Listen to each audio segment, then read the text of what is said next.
Let's call it the extra character one, the extra master, right? He's supposed to be here to make sure that we don't go out of the agile process, to make sure that he say he's policing lah, or he's looking after, but in actual words, he's just a servant, right? He can be part of the development team, but Scrum Master cannot be the product owner. Okay, so this person will keep talking to business. Hey, you don't make my team no access, you don't make it so difficult for them to cannot do anything. You know, we are trying to build a product here. Or, for example, he go back to the Scrum Master will go back to the product owner. My team say you need give $200 to build our website. We need 200,000. You know, so this is the Scrum Master work do. So we don't disturb. So this person don't have to talk to anybody. They do. Any roadblock come to him, then he go to here. Okay, overview. There's a lot more inside, but this is just overview. Any questions? Anybody done the Agile Digify? All do it, yeah. Then you come and teach lah. That's why you all, okay. Correct me, I'm not talking nonsense, right? You all do it, right? Okay, so they just recap lah, huh? Okay, this is the example. I'm going through the whole full example of what we have now. So please bear with me.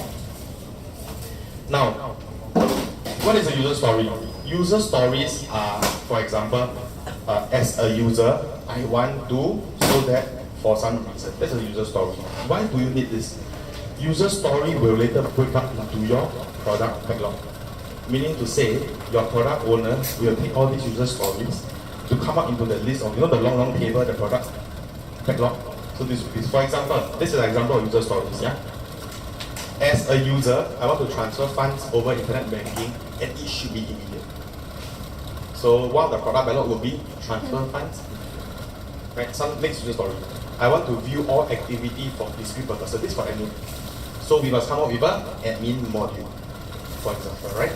As a user, I want to be able to download statement. So we must give customer an option to download statement.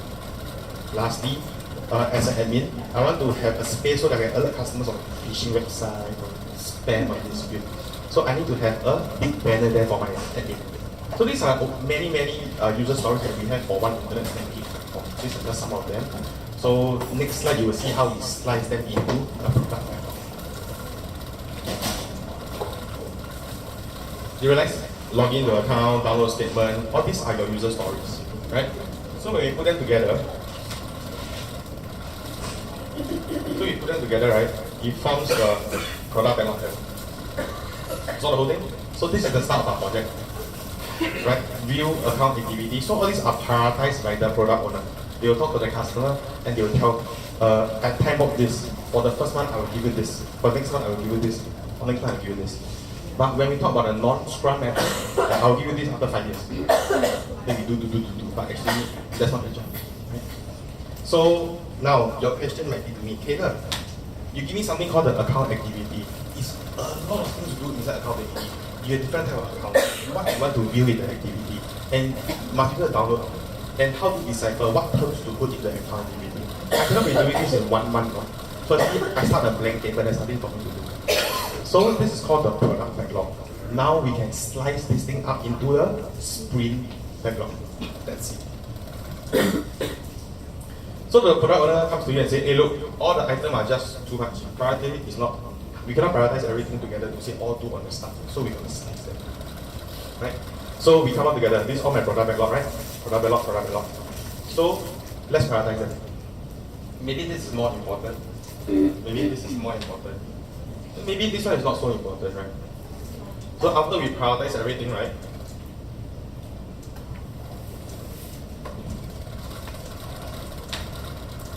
Then we can start slicing them. So the development team, I told you, right? It will decide a goal for sprint 1. One sprint maximum 4 weeks, minimum 2 weeks. Usually people go for 2 weeks, but more tedious tasks they go for 4 weeks. Sprint don't go more than 4 weeks.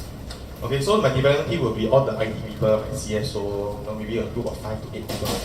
They come and tell Caleb, I want to set a goal for sprint 1. I'm not going to tell you I'm going to do everything in 4 weeks.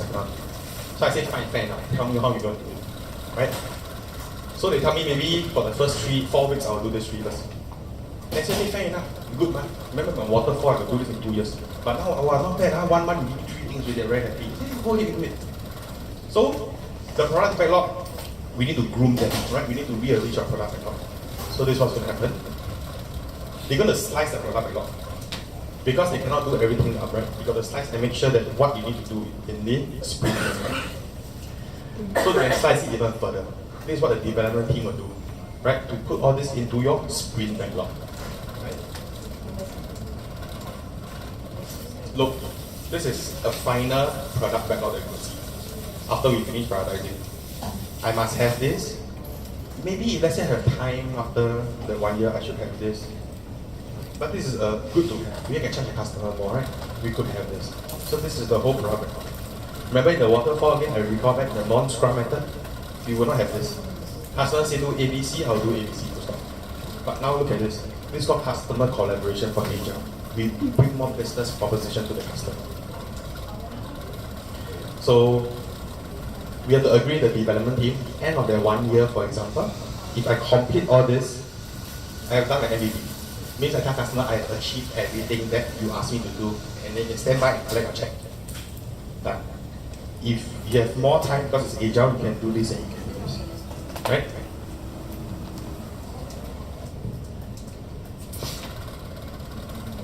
So I come back to this diagram. Does it make sense now? After I explain to you product backlog, after I slice them in priority, it becomes my sprint backlog. And then I will start to go through the 4-week sprint to complete this sprint. I will have meeting every 24 hours for 15 minutes. After I'm done, I give back my sprint backlog to my product owner and my customer. And then I review, have I done finished? Lastly, I will have a retrospective to say, what have I done well? What have I not done well? Do I need to continue? Is one of the team not doing what they should do? You know, this is called the so-called the AAR. And that's it. So after this one, go back. Do number 2, go back do number 3. Right, so the whole thing if you see is 1 month, I think 8 months to finish one product. But for the waterfall, it will take longer and longer. Because maybe for the waterfall, right, I complete this in 8 months, fair, I bring back to the customer. No, actually 1.1 you do wrong here. Then I'm going to redo everything. So that's the whole thing good about HR. Okay? This comes to my end of my introduction. You still have a bit more time, so probably I'll open up the question to the floor. What do you have? I try my best to answer. But I try my best to make it as interesting as possible. Trust me, you can ask Eureka. I fell asleep in class also. But this whole thing, so probably just give you a bit of more related, more relevant example that we are doing in the customer center, for example. I myself running 2 scrums, right? I think different departments are running their scrums this whole year, right? So very simple one scrum is, you guys know what is the Ask SME? Yes, right, Ask SME. So it doesn't come so simple. It's not like just apply the board and do it. So they go by sprints. Sprint 1, I need to annotate first. So I think 4 months, I bring in annotator. I think some of them know ask you to annotating. So after we do annotate, then sprint 2, what do? We need to go and find Ask Irish. We need to have AI to go and answer the CSO. So we all go by sprints. So all this product that you see, Ask SME, for example, you have the written seed, create event. All these we all go by sprints, right? So I've been here for, this is my 6th year here. So when I come in for the first 2-3 years, whatever we do, we, like, you know, in Hokkien we call it mulak. You know, we just take one cow, we whack the cow, so the cow will start plowing the field. So that's what we do last time, but it's not effective, right? That's why we take on it agile 2 years ago. So it's working for us. So this term is not very foreign to the bank. We've been talking about it all along. More and more people are getting this certificate so they can run their own scrum. It helps you, you have to look at your MVP, your minimum viable product. Anybody, any questions? Anybody? No? Then probably can I ask you guys what you learned out? I don't know. Somebody? What do you learn out of this? After this man here stand out there talk for 40 minutes. Yeah, come. We time box the thing, right? 2 to 4 weeks. Yeah. So what happens is, let's say you time box 4 weeks. By week 3 you realize that shit, we underestimate the severity of this. Okay, very good question. I repeat what Andrea is asking. We time box our task into 4 weeks. After 4 weeks, we realize that we need more than 4 weeks to complete the task. What should we do? Well, let's go into this. This is the thing that you have to look at. So this is the 1 to 4 week sprint. 100 is saying that when we do a review end of 4 weeks, we realize that we cannot complete maybe 2 of this. Right? So this is the whole thing good about the agile. We